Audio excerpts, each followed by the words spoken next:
Hermanos, este capítulo es un capítulo que produce,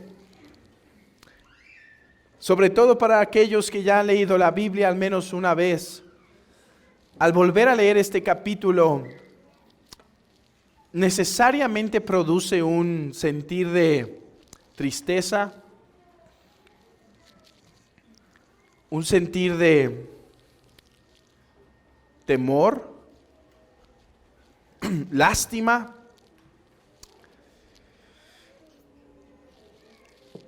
Y la razón es, hermanos, que este joven valeroso comenzaría una carrera muy prometedora, pero terminaría de una forma muy desgarradora.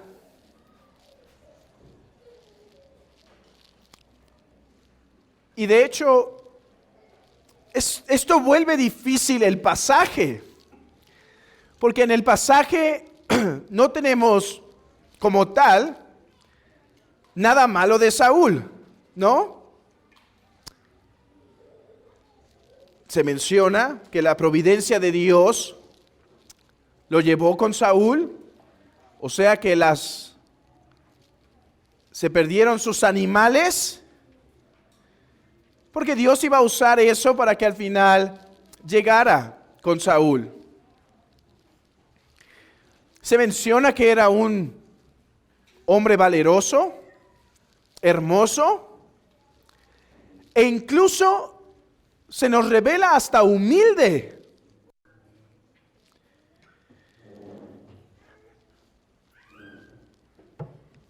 Y eso necesariamente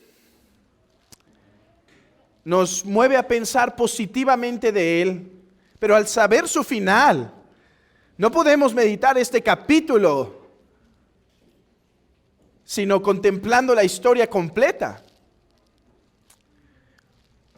Así que déjenme utilizar este capítulo, el cual yo creo que es uno de sus propósitos a la luz de Cristo, y es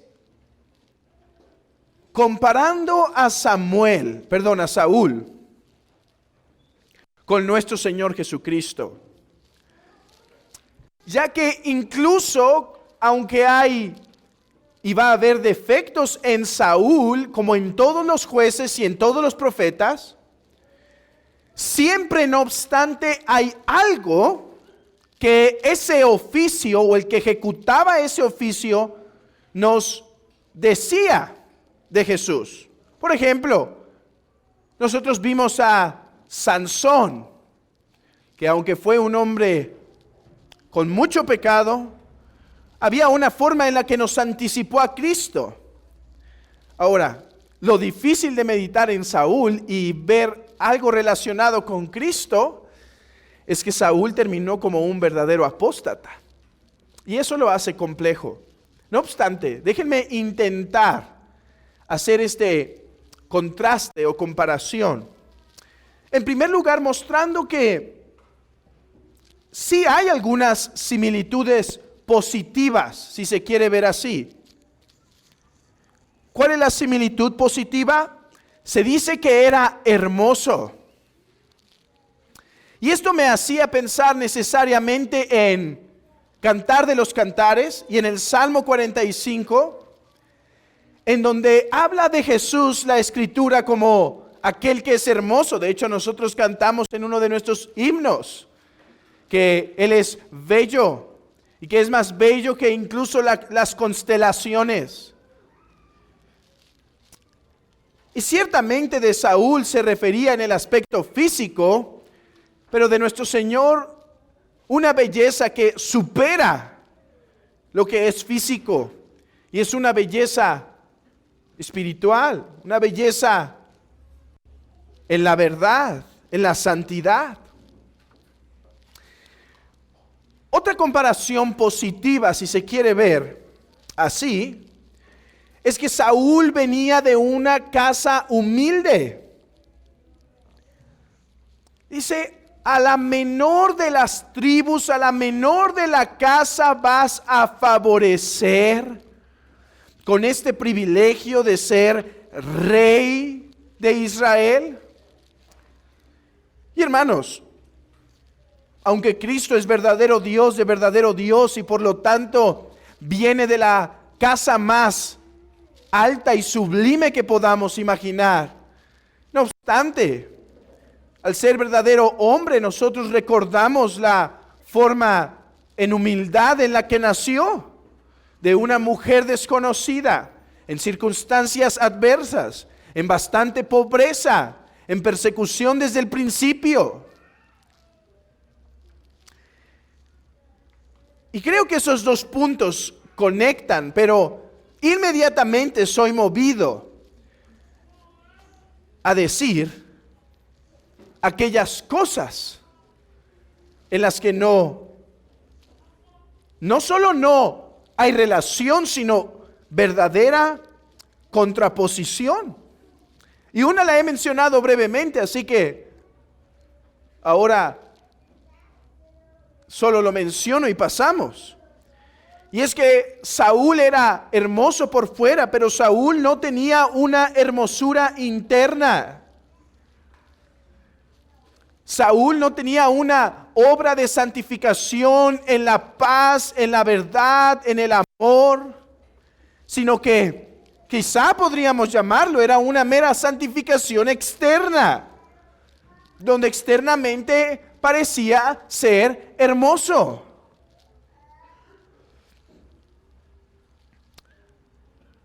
Pero por otro lado, el gran contraste entre Saúl y Jesús es que Saúl no perduró más que unos años en el reino hasta que fue derrocado. Terminó siendo rechazado y desechado por Dios mismo. No obstante, Cristo es rey para siempre según el orden de Melquisedec. Hermanos, Saúl tiene una enseñanza sobria para nosotros. ¿Qué posición tan privilegiada se le dio en Israel? El de ser el gobernante del pueblo, en dirigir al pueblo. No obstante, hermanos, terminó siendo desechado. Empezó bien, terminó mal.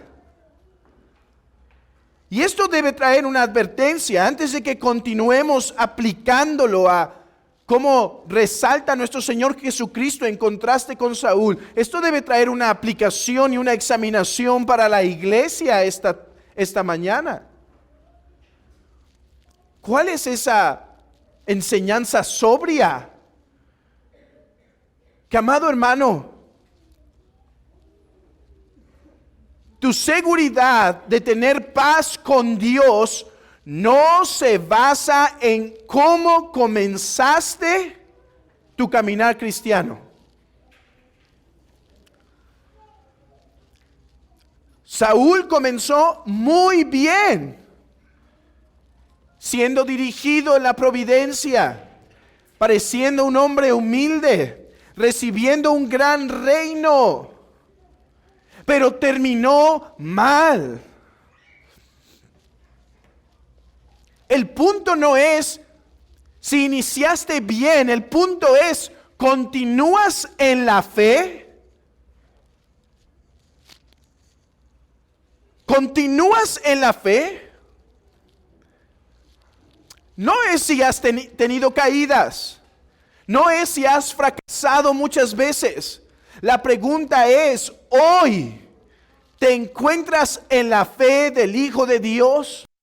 De esto advierte el apóstol Pablo cuando predica en 1 Corintios capítulo 15 y dice, este es el mensaje que hemos recibido, que Cristo murió conforme a las Escrituras y sabemos lo demás, hasta que dice, en el cual espero que perseveren si no creyeron en vano. O sea, no podemos basar la seguridad de nuestra cristiandad simplemente en un evento del pasado, si hoy no hay evidencia concreta de un caminar con Dios. Cuidado, no estoy diciendo que no importa tu testimonio. Claro que importa. Claro que tiene valor. Claro que tiene algo que decirnos, porque si tú dices, yo soy cristiano, pero no tengo un testimonio, yo diría, ¿y cómo es eso posible? No, claro que el testimonio importa. Y por eso, como iglesia, a los candidatos a la membresía escuchamos su testimonio, como hoy en la tarde. Después del culto de la tarde escucharemos un testimonio de alguien que está buscando la membresía, así que se fue anuncio y comercial al mismo tiempo. Es importante, mi punto es simplemente esto. Si hoy tú no caminas conforme a la fe del Hijo de Dios, tú no manifiestas el fruto del Espíritu Santo, tú no manifiestas una verdadera vida de arrepentimiento y fe en el Hijo de Dios, sino que decides mantenerte en tu pecado y no arrepentirte de tu pecado, no importa cuán dramática, catastrófica haya sido tu conversión hace 1000 años, donde dices, casi yo era como el apóstol Pablo. Si hoy no caminas en la fe del Hijo de Dios, no importa si comenzaste bien. El punto es, ¿sigues en la fe? ¿Sigues caminando? ¿Cuántas veces he escuchado a personas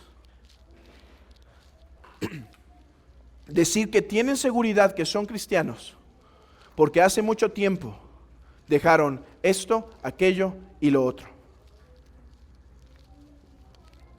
No, yo claro que soy cristiano, porque aunque hoy no quiero vivir como cristiano, y aunque no me interesa luchar con el pecado, y aunque no me voy a arrepentir de mi pecado, no, yo antes era un drogadicto, no, yo antes era un mujeriego, no, yo antes era casi una mujer, una prostituta, pero ahora mi vida se ha transformado.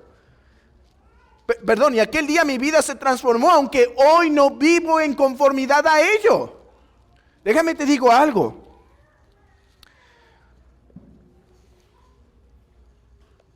Que tu testimonio comenzó drásticamente no dice nada si hoy no caminas en la fe del Hijo de Dios. Si quiero saber tu testimonio, ¿cómo te salvó el Señor? Pero hay otra pregunta que le sigue. ¿Y cómo vas ahora? No solo cómo te salvó. De hecho, son las dos preguntas en nuestras entrevistas de membresía.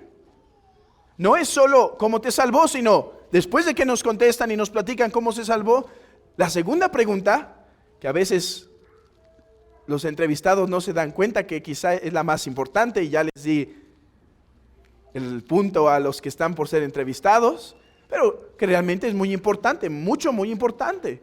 ¿Y cómo estás ahora? ¿Y cómo caminas ahora? Hermano, fallo yo, pero estoy luchando, pero quiero vencer, gloria a Dios. No, estoy viviendo mal, no quiero vencer, no quiero luchar contra el pecado. Cuidado. Porque hay dos cosas que destruyen reinos. Y esto me lleva a terminar esta meditación en Cristo. Hay dos cosas que destruyen los reinos. Hay dos cosas que amenazaban el reino de Saúl. ¿Cuáles eran esas dos cosas? Enemigos externos y enemigos internos. Y no hablo de traicioneros, hablo del enemigo interno de su propia alma, su pecado. Saúl va a tener victorias en la guerra. Vamos a leer en los próximos capítulos de Samuel. Saúl va a tener victoria. Los enemigos externos realmente no fueron los que procuraron su declive. Pero había un enemigo interno. ¿Cuál? El pecado, que terminó por destruir su reino. La torre por fuera se veía firme, pero por abajo los cimientos se habían debilitado. Y esto trajo corrupción, queridos hermanos. Pero el reino de Cristo es incorruptible. El reino de Cristo es incorruptible. No solo porque no hay enemigo externo que realmente sea una amenaza para él. ¿Quién se enfrentará ante la mano del Omnipotente? Si hoy vamos a leer en un momento en Hebreos que el Padre le dice al Hijo: siéntate a mi diestra, vamos a poner a tus enemigos por estrado de tus pies. ¿Quién podrá enfrentarse realmente a Cristo y su reino? Dice Apocalipsis, lo pinta como uno que va cabalgando en un caballo blanco, con la espada desenvainada. Su nombre es verdadero, su nombre es príncipe de paz. Pero con ese príncipe de paz viene y derrama sangre. ¿Quién realmente será su enemigo? Qué poderoso de nuestros días. Qué hombre perverso de nuestros días. Qué político, qué rico, qué organizador podrá realmente ser una amenaza a Cristo. Nadie. Pero hay algo más. El reino de Cristo no puede caer. No solo porque no hay enemigo externo que lo pueda debilitar, sino, hermanos, déjenme leerles algo para refrescar su memoria que hemos revisado anteriormente. Dice así Hebreos 1: tu trono, oh Dios, por el siglo del siglo. Cetro de equidad es el cetro de tu reino. Has amado la justicia y aborrecido la maldad. El reino de Cristo jamás caerá, porque no hay enemigo que le pueda hacer frente. Pero en segundo lugar, no hay forma en que nuestro Señor pueda debilitar su reino como si cayera en tentación o en pecado, porque Él es incorruptible, impecable, que ama la santidad, guarda la justicia y no puede corromperse. Querida iglesia, esto es para nuestro consuelo. ¿Por qué? Porque en este mundo nunca veremos realizado un reino que permanece. Vendrá un político con otras ideas y otro político con otras ideas y no van a prevalecer. Porque están fundados en seres pecaminosos, incluso los mejores intencionados. De hecho, déjenme darles un ejemplo. Hoy dudamos que haya buenos intencionados en los gobiernos, pero hubo un filósofo en la antigüedad que argumentó que la ciudad debía ser regida por los filósofos. Él dijo: entre los ciudadanos no hay seres mejores para gobernar que los filósofos, porque ellos aman la verdad, porque ellos disciernen la verdad y podrán dirigir al pueblo entonces de una forma justa y verdadera. Lo interesante es que este hombre que argumenta por que los filósofos deberían ser los guardianes de la ciudad, llega a un punto que me pareció muy interesante. Dice: pero aún si un filósofo llega a gobernar, es muy difícil que el reino esté estable, porque su corazón podrá corromperse con el poder.